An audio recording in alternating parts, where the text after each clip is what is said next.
जो कि डील करती है कॉस्ट ऑफ डिस्पोजल से क्या मुराद है, वैसी कॉस्ट जो कि डायरेक्टली एट्रीब्यूट करती है डिस्पोजल को, किसी भी एसेट के सर डिस्पोजल अटेंडेंस हो गई है। जो है वो एट्रीब्यूट करती है, डायरेक्टली एट्रीब्यूटेबल होती है उसके लिए, तो हम क्या कहते हैं, ये कॉस्ट ऑफ डिस्पोजल है। उसके बाद आगे मूव करते हैं, एक है डेप्रिशिएबल अमाउंट। इसके ऊपर पहले हम डिस्कस कर चुके हैं कि डेप्रिशिएबल अमाउंट क्या होती है, फिर डेप्रिसिएशन क्या होती है, अमोर्टाइजेशन क्या होती है, इसके ऊपर भी हम बात कर चुके हैं। फिर fair value less cost to sell, sell ये क्या होती है, आपकी जो आपने पढ़ा था रियलाइजेबल वैल्यू, उसका जो हमने अब वहां पे पढ़ा था इन्वेंट्री में, ठीक है, ये भी उससे मिलता जुलता है। जो भी फेयर वैल्यू होगी, जो भी सेलिंग वैल्यू, सेल्स वैल्यू होगी उसकी, ठीक है, उसमें से सेल्स वैल्यू में से जो कॉस्ट ऑफ सेल होगा उसको हम लेस कर देंगे तो हमारे पास फेयर वैल्यू आ जाएगी, या sorry fair value less cost to sell आ जाएगा, या एनआरवी आ जाएगी। इम्पेयरमेंट लॉस क्या होता है, इसके ऊपर हम पहले बात कर चुके हैं। उसके बाद रिकवरेबल अमाउंट क्या होती है, तो रिकवरेबल अमाउंट बेटा या तो एसेट को यूज करके या एसेट को सेल करके, ठीक है, सेल करके जो है आप आपको जो अमाउंट रिकवर होती है, इन दोनों में से जो हायर होगी वो आपके पास क्या हो जाएगी, रिकवरेबल अमाउंट हो जाएगी। आप इन दोनों में से जो हायर होगी वो क्या हो जाएगी, रिकवरेबल अमाउंट हो जाएगी। उसके बाद यूजफुल लाइफ पहले पढ़ चुके हैं हम। Value in use, value in use से क्या मुराद है, present value of the future cash inflow expected to the derived from an asset और सीजीयू। प्रेजेंट जो कैश फ्लो हमें फ्यूचर में मिलना है एक एसेट को यूज करके, जो हमें बेनिफिट मिलना है, कैश फ्लो होना है, उसकी प्रेजेंट वैल्यू जब निकालेंगे तो हम क्या कहेंगे, ये क्या है, वैल्यू इन यूज है। अब इम्पेयरमेंट क्या है, तो वो इम्पेयरमेंट कहता है कि इम्पेयरमेंट जो है ना बेटा,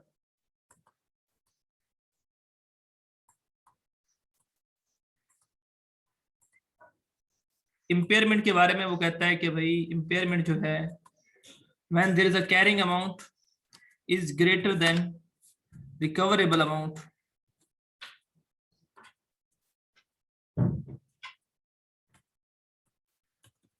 रिकवरेबल अमाउंट और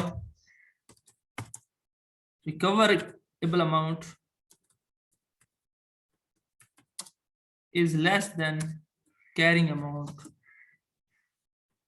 ठीक है, तो क्या हो जाएगी, आपके पास जो है इम्पेयरमेंट हो जाएगी। तो क्या हो जाएगी, इम्पेयर सिचुएशन ये एक ही है, बस उसको जो है ना वो एक दफा जो है ना रिवर्स करके भी देखे और वैसे भी उलट भी लिखा है वैसे भी लिखा है, सिंपल। तो क्या हो जाएगी, आपके पास इम्पेयरमेंट हो जाएगी।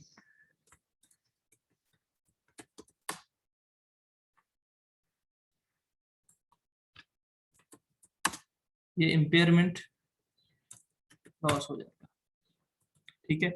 तो जब भी कैरिंग अमाउंट जो है वो रिकवरेबल अमाउंट से ज्यादा होगी या रिकवरेबल अमाउंट कैरिंग अमाउंट से कम होगी तो हम क्या कहेंगे, ये जो है उसकी जो है ना इम्पेयरमेंट हो गई है। अब रिकवरेबल अमाउंट क्या होती है, तो रिकवरेबल अमाउंट के बारे में वो कहता है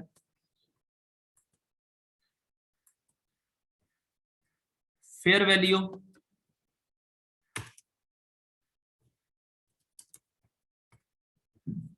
लेस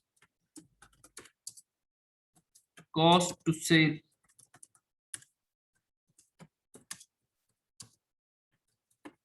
ठीक है। तो आपके पास इससे जो है cost to sell, cost to dispose, तो आपके पास जो वैल्यू आएगी वो क्या होगी, वो आपके पास जो है वो रिकवरेबल अमाउंट होगी। और एक वो कहता है रिकवरेबल अमाउंट या तो ये हो सकती है या फिर जो है एसेट को यूज करके वैल्यू ऑफ यूज ना, present value of use, value of use, ठीक है।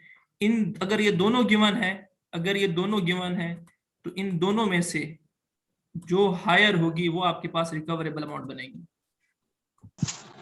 सर ये फेयर वैल्यू प्लस है या माइनस है? माइनस है, माइनस, कॉस्ट, ठीक है।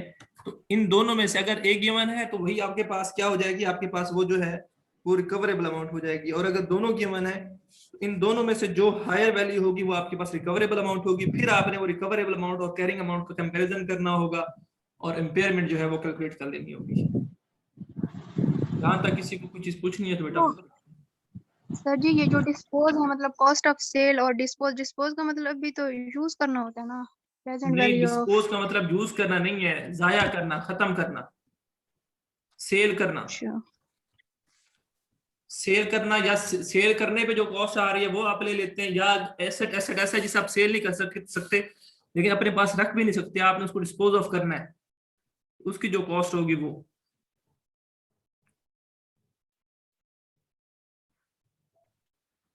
कोई पूछने वाली बात है यहां तक?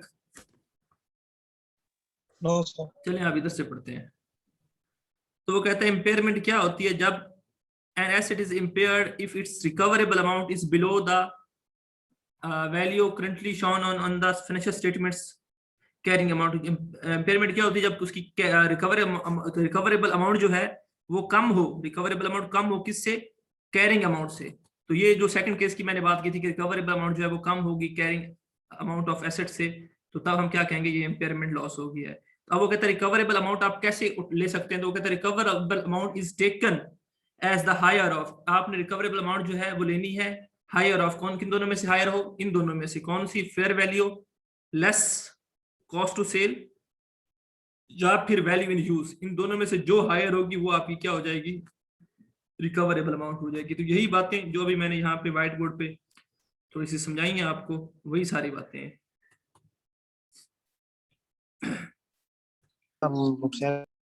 आवाज नहीं आई बेटा। अच्छा, बाकी ये उसने यहाँ पे भी बता दिया है कि carrying amount is greater than recoverable amount, और फिर रिकवरेबल अमाउंट क्या है, ग्रेटर ऑफ, किन में से, इन दोनों में से जो ग्रेटर होगी वो रिकवरेबल अमाउंट हो जाएगी। ठीक है, उसके बाद थोड़े से यहाँ पे जो है फेयर वैल्यू को कैसे हम मेजर कर सकते हैं, तो जो फेयर वैल्यू के बारे में वो कहता है कि जो best evidence of an asset fair value less cost to sell is a binding sale agreement disposal cost. जो सबसे बेहतर तरीका है फेयर वैल्यू मेजर करने का वो ये है कि आप अगर किसी कोई एग्रीमेंट आपने किया हुआ है कि जब ये एसेट अपनी यूजफुल लाइफ कंप्लीट कर लेगा तो मैं आपको इतने में बेचूंगा, चाहे इतने में ये डिस्पोज ऑफ होगा, तो बेस्ट जो है वो है। उसके बाद अगर वो कहता है एक्टिव मार्केट है, तो वो एसेट जो है उसकी फेयर वैल्यू आप लगवा लें और लेस कर दें कॉस्ट ऑफ सेल, और एनी लेस डिस्पोजल कॉस्ट कोई भी आ रही है वो आप लेस कर दें अगर एक्टिव मार्केट आपके पास है। कहते हैं market price is usually the current bid price और if unavailable the price of the most recent transaction. Normally क्या होता है, मार्केट प्राइस क्या होती है, जो कि बिड की जो है ना प्राइस वहां पे लगती है, उस एसेट की जो प्राइस लगती है वो होती है। लेकिन अगर उसकी प्राइस जो है वहां पे अवेलेबल नहीं है, अनअवेलेबल है, तो जो भी उस एसेट की रिसेंट ट्रांजैक्शन हुई होगी, उस एसेट की जो भी जो है रिसेंट ट्रांजैक्शन हुई है वहां पे मार्केट में, तो वो जो वैल्यू होगी वो आपने जो है उसके जो है ना फेयर वैल्यू कैलकुलेट कर लेनी है, उसको ही बताना है कि फेयर वैल्यू है।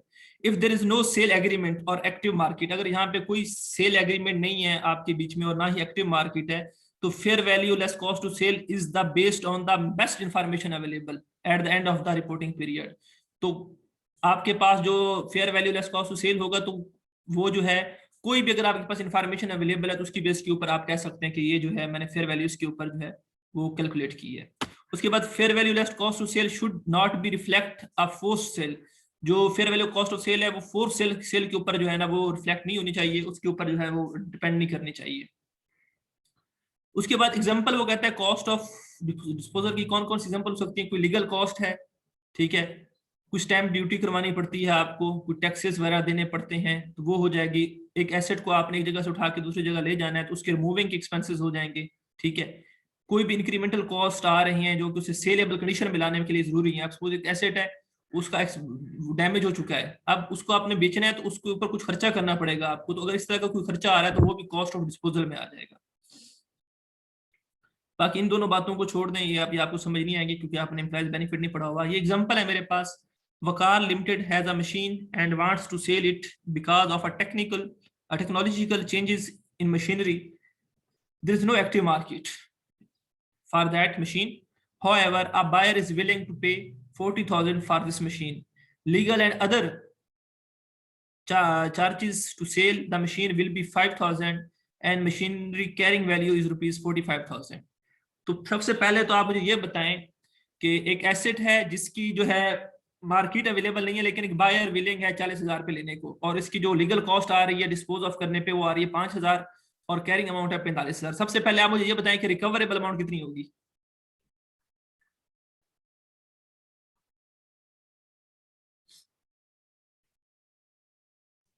रिकवरेबल अमाउंट कितनी होगी?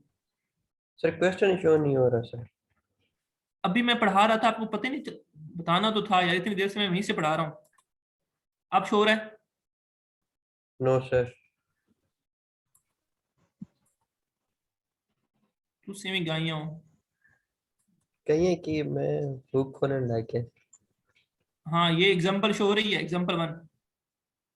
यस सर, अब शो हो रही है sir. Waqar limited Yes. Has a machinery and wants to sell it because of a technological changes in machinery. There is no active market for that machine. However, a buyer is willing to pay rupees 40,000 for this machine. अच्छा, ये समझ आइए जो बातें मैंने की हैं, मैंने तो यहीं से पढ़ाया आपको, तो आपके पास तो शो ही नहीं हो रही थी। कुछ थोड़ी बहुत तो समझ आ गई। दोबारा पढ़ा रहा हूँ यहाँ से इम्पेयरमेंट के हवाले से, ठीक है?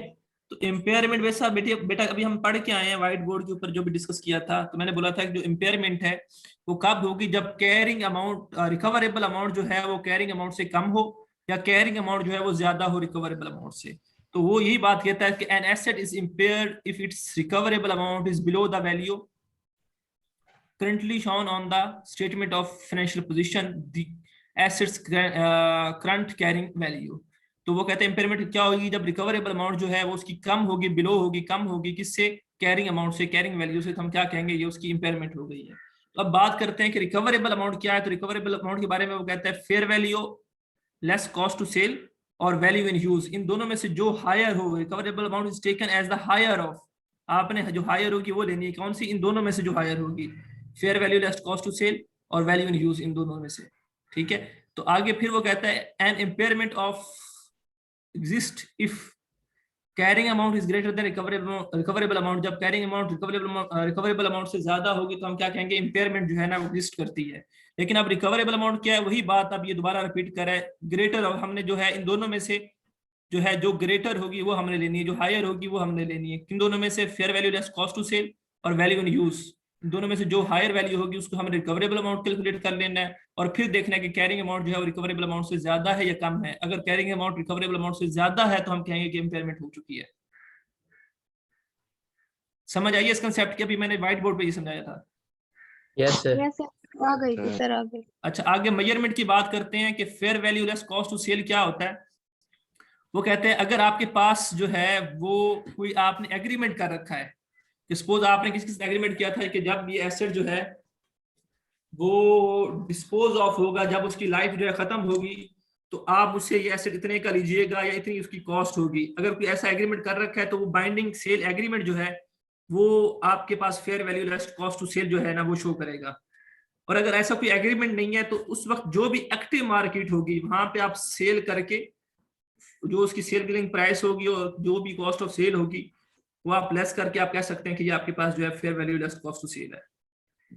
और अगर मार्केट, एक्टिव मार्केट में जो है ना वो उस आइटम की जो है वो अवेलेबल नहीं है, कोई चीज अनअवेलेबल है, वहां पे उसकी जो रेट है या प्राइस जो है ना वो अनअवेलेबल है, तो रिसेंट जो भी ट्रांजैक्शन हुई हो उस एसेट के हवाले से, ठीक है, या उस एसेट से मिलते जुलते एसेट्स के हवाले से, तो उस रिसेंट ट्रांजैक्शन के बेस के ऊपर आप जो है उसकी प्राइस जो है वो सेट करेंगे fair value less cost to cell.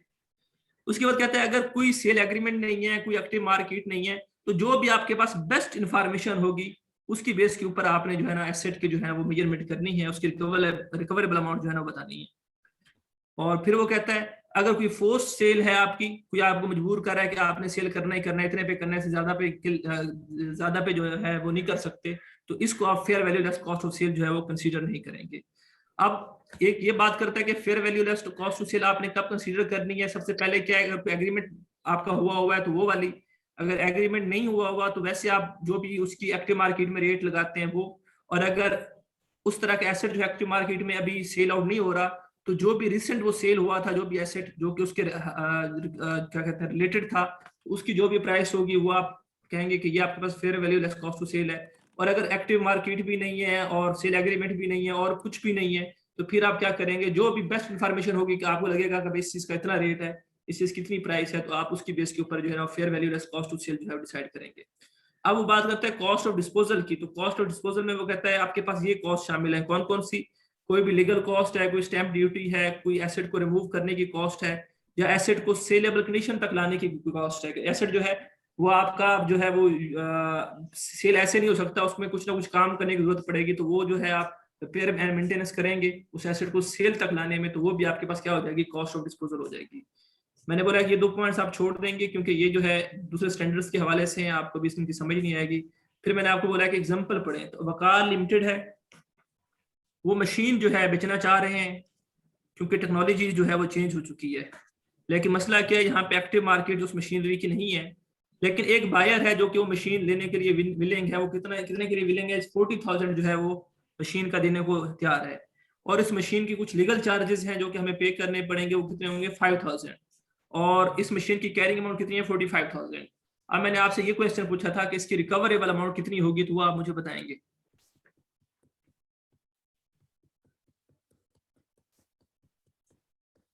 recoverable 40,000 sir. Fair value less cost to sell कितना होगा? सर फेयर वैल्यू की 40,000 और कैरिंग अमाउंट 45,000 है। Fair value less Cost cost to sell क्या कितना होगा वो?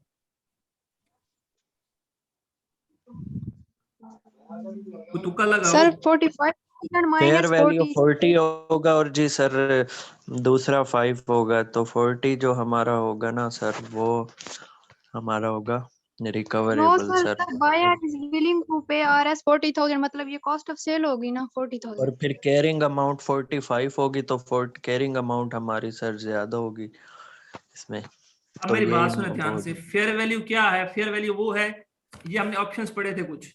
अब एक बंदा जो है वो मार्केट में उसको लेने के लिए 40,000 पे लेने के लिए रेडी है, तो इट मींस फेयर वैल्यू हमारे पास कितनी है, 40,000 पे लेने को रेडी है, तो इट मींस ये उसकी सेलिंग प्राइस। फेयर वैल्यू क्या होती है, मार्केट प्राइस होती है एक चीज की, सेलिंग प्राइस होती है, सर वही 40,000 हो जाएगी सर। ठीक है। तो फेयर वैल्यू आपके 40,000 पास कितनी है, 40,000 है। लेकिन मसला पता है क्या, 40,000 लेने पे रेडी तो है, लेकिन हमें फिर भी कुछ कॉस्ट आनी है। वो कहता है कि हमें जो है 5,000 लीगल कॉस्ट हमें पे करनी पड़नी है। तो मैंने ये पढ़ाया था आपको कि कॉस्ट ऑफ डिस्पोजल में कौन सी कॉस्ट शामिल होती है, एक लीगल कॉस्ट शामिल होती है, और बाकी ये कुछ कॉस्ट है। तो लीगल कॉस्ट आपकी क्या है, कॉस्ट ऑफ डिस्पोजल है, तो आपने माइनस करना है कॉस्ट ऑफ सेल डिस्पोजल, ठीक है। कितना है, 5,000। अब आपके पास ये कितना बचेगा, 35,000। ये 35,000 बेसिकली क्या है, ये आपके पास fair value less cost to sell है, ठीक है।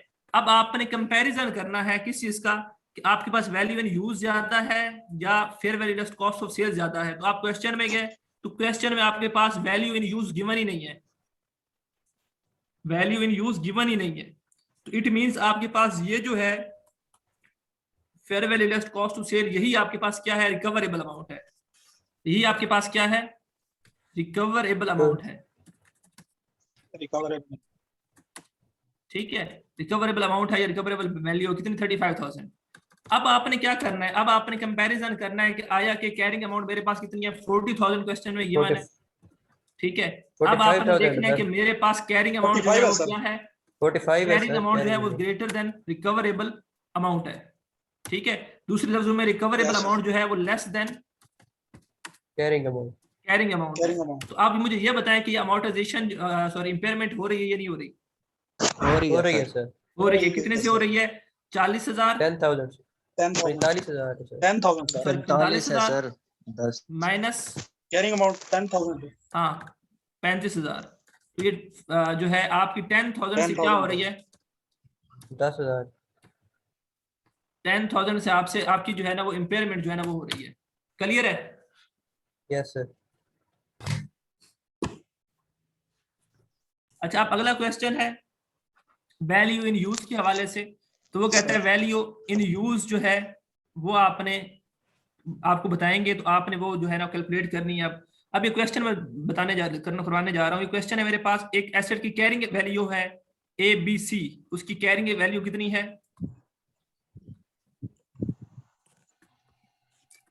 A, B एंड C, उसकी कैरिंग अमाउंट कितनी है?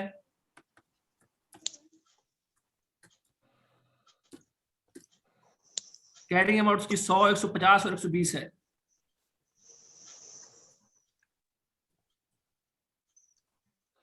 और 120 है, ठीक है। और उसकी जो है वो नेट NRV जो है, NRV से क्या मुराद है? वही नेट रियलाइजेबल वैल्यू, वही fair value less cost to sell. NRV का दूसरा नाम क्या है? Fair value less cost to sell. Cost. वो कितनी है आपके पास?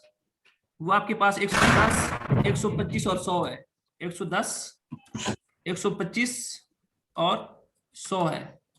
अब वो कहता है आपके पास वैल्यू इन यूज, अगर उस एसेट को आप यूज करें तो उसकी जो वैल्यू निकलती है वो कितनी निकलती है? 120, 130 और 90। वैल्यू इन यूज वो कितनी निकलती है? 120, 130 और 90,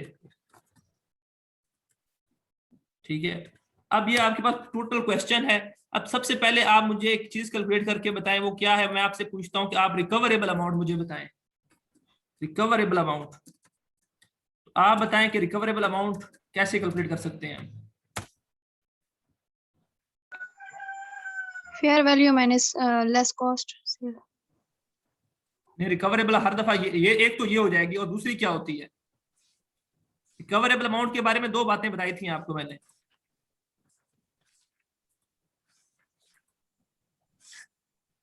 याद है किसी को? रिकवरेबल अमाउंट के बारे में 2 बातें बताई थी मैंने। यस सर, यूज करके उससे उतना बेनिफिट लिया जा यूज सकता है करके या और उसको सेल माइनस डिस्पोजल कॉस्ट करके, इन दोनों में से क्या करना है हमने? जो ग्रेटर होगी, जो ग्रेटर होगी, तो आपके पास NRV बेसिकली क्या है? Cost of Fair fair value less cost to sell है। तो आपने क्या करना है? आपने इन दोनों में से जो ग्रेटर होगी, किन दोनों में से? NRV और वैल्यू इन यूज, इन दोनों में से जो ग्रेटर होगी उसको आपने क्या कहना है? ये क्या आपकी रिकवरेबल अमाउंट है। तो एक केस में आपके पास रिकवरेबल अमाउंट कितनी है? 110 और 120 है सर। 120 ज्यादा है। 120, और इसमें 130, 130, और इसमें इसमें 100। ठीक है। अब मैं बात करता हूं इम्पेयरमेंट लॉस की, ठीक है। तो वो आप मुझे बताएं, ए में इम्पेयरमेंट लॉस है या नहीं है?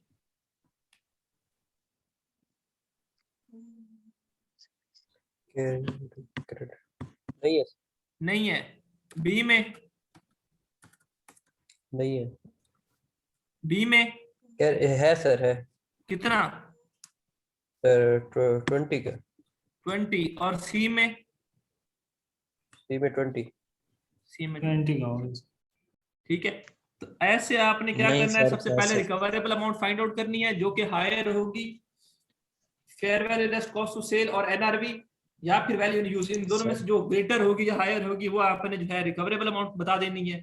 और इम्पेयरमेंट लॉस क्या होना है? जो डिफरेंस होगा कैरिंग अमाउंट और क्या कहते हैं, रिकवरेबल अमाउंट का। लेकिन एक बात तो ख्याल रखना है कि कैरिंग अमाउंट जो है वो आपकी हायर देन रिकवरेबल अमाउंट होनी चाहिए, तो फिर आप कह सकते हैं कि इम्पेयरमेंट लॉस है।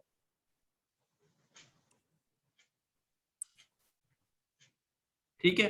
तो ये इसका सोल्यूशन है 120, 130 और 100। रिकवरेबल अमाउंट 120, 130 और 100। और ये आपके पास इम्पेयरमेंट लॉस है नील, 20-20, नील और 20-20। सर नील क्यों है पहले में? ए में जी बेटा, नील क्यों है? ए में नील क्यों है? इम्पेयरमेंट लॉस कब होता है, उसकी शर्त क्या है? अभी पढ़ाई थी। इम्पेयरमेंट लॉस की क्या कंडीशन है? इम्पेयरमेंट लॉस कब होगा? जब कैरिंग अमाउंट ग्रेटर देन होगी रिकवरेबल अमाउंट से। यहाँ पर तो ग्रेटर देन होगी किससे? Greater. रिकवरेबल वैल्यू से या रिकवरेबल अमाउंट से। तो अब पहले केस में क्या अब हुआ यहाँ है, पे कैरिंग अमाउंट जो है वो ग्रेटर देन लेस नहीं है कम है रिकवरेबल सर। अमाउंट से, yes sir, less than. Less than है, ठीक है सर, इस वजह से नहीं है। सही है। अच्छा, अब इम्पेयरमेंट के इंडिकेटर्स आपको कैसे पता चलेगा इम्पेयरमेंट हो चुकी है? तो कुछ एक्सटर्नल इंडिकेटर्स हैं, कुछ इंटरनल इंडिकेटर्स हैं।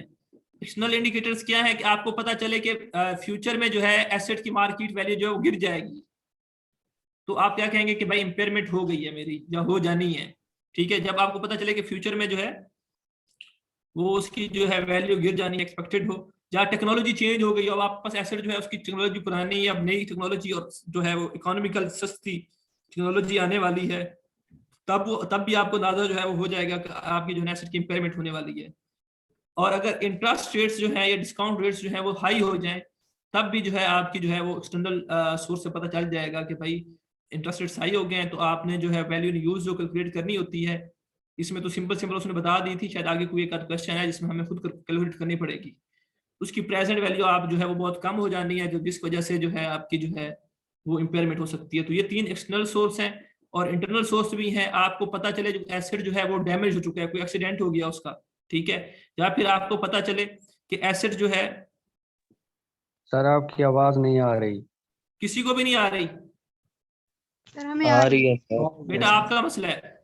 या आपको पता चले कि एसेट जो है जो जिस तरह से आप यूज कर रहे हैं उस तरीके से ना उसका कोई इशू हो जाना है, ये खराब हो जाना है उसने, ठीक है, जिस तरह से वो यूज में आ रहा है डेली बेस के ऊपर, ठीक है। उसके बाद तीसरा कोई आपको इंटरनली ऐसा एविडेंस मिले कि भाई एसेट की जो परफॉर्मेंस है ना वो दिन ब दिन जो है वो खराब होते जा रही है, उसने फ्यूचर में आगे ज्यादा देर चल नहीं सकता। तो ये 3 सोर्स इंटरनल है, बाकी 3 एक्सटर्नल है जो कि पढ़ लिया हमने। उसके बाद आगे ये सब कुछ छोड़ दें, आगे आ जाए, ये सीजीयू को छोड़ दें, ये सीजीयू की कैलकुलेशंस हैं, बस इतना ही पढ़ना है, सीजीयू को नहीं करना हमने। बस तो सर मिड का यही एक कोर्स एक है। बात हम कर लेते हैं इसके ऊपर कि इम्पेयरमेंट का एंट्री क्या पास करनी है। तो आपने क्या करना होता है, इम्पेयरमेंट को डेबिट कर देना है, इम्पेयरमेंट लॉस है आपके पास डेबिट कर देना है, और अकामुलेटेड इम्पेयरमेंट लॉस को क्रेडिट कर देना, जो भी अमाउंट होगी वो आपने लिख देनी है, ठीक है। ये इसकी एंट्री पास हो जानी है इम्पेयरमेंट लॉस की। किसी को इस डिस्कशन में कोई इशू है तो बेटा पूछ सकते हैं।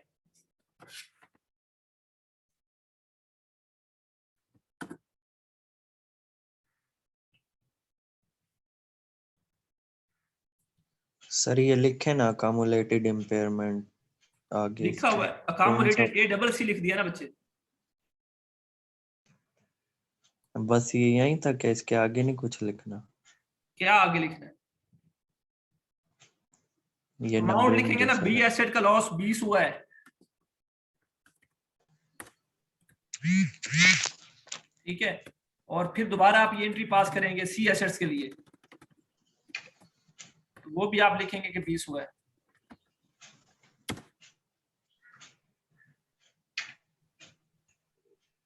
और कुछ?